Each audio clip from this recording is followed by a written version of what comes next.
Number 1 dog. আজিকালি প্ৰায় দেখা পোৱা যায় সকলো ঘৰে ঘৰে কুকুৰ, ধনী হওক, দুখীয়া হওক, মিডিয়াম ক্লাছ হওক, সকলো ঘৰতে আমি আজিকালি দেখিব পাওঁ পোহনীয়া কুকুৰ, যিটো বহুতে ভেকচিন দিয়াৰ পিছতো কেনেকুৱা পৰিণতি কিছুমান হ'ব পাৰে এই ভিডিঅ'টোত আপোনালোকে দেখিব। কুকুৰ এবিধ এনেকুৱা জন্তু যাক মানুহে বহুত বেছি মৰম কৰে। প্ৰায় মানুহে বহুত মৰম কৰে।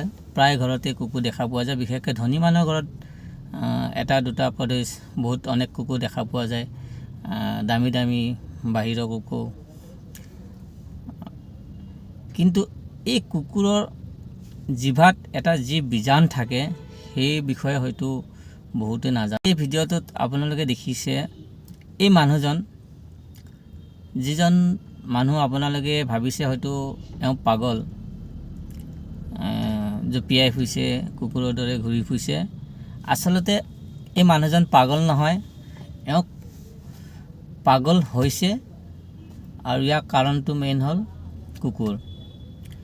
এওঁ এটা কুকুৰে কামুৰিছিলে আৰু এই কুকুৰটো কামোৰাৰ 6 মাহৰ পিছতে তেওঁ এই চালন ফালনবোৰ অলপ বেলেগ হৈ যোৱা দেখা পাইছিলে। ঘৰৰ মানুহে লক্ষ্য কৰিছিলে। পিছত লাহে লাহে তেওঁ মেণ্টেলি এনেকুৱা প্ৰব্লেম হৈ গ'ল যে তেওঁ টোটেলি মানে কুকুৰৰ দৰে তেওঁ বিহেভ কৰিব ধৰিলে মানুহক। আৰু ইয়াত আপোনালোকে দেখা পাইছে সকলোৱে মিলি পেলাই তেওঁক জালেদি ধৰিবৰ কাৰণে চেষ্টা কৰিছে। ইয়াত অকল পাব্লিকে নহয়, ঘৰৰ মানুহ পাব্লিক আৰু কিছুমান চৰকাৰী বিভাগীয় মানুহ ইয়াত উপস্থিত আছে, যিসকলে তেওঁক জালেদি ধৰাৰ ব্যৱস্থা কৰিছে। কাৰণ তেওঁৰ ওচৰত গ'লে তেওঁ কামুৰিব বিচাৰে, কুকুৰৰ দৰে আচৰণ কৰিছে।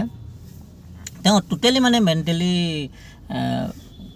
কুকুৰৰ মানে লক্ষণবোৰ তেওঁৰ গাত আহি গৈছে।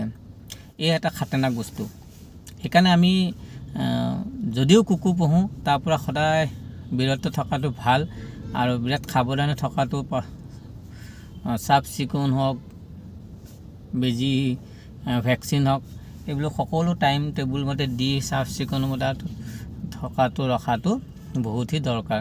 তাৰ উপৰিও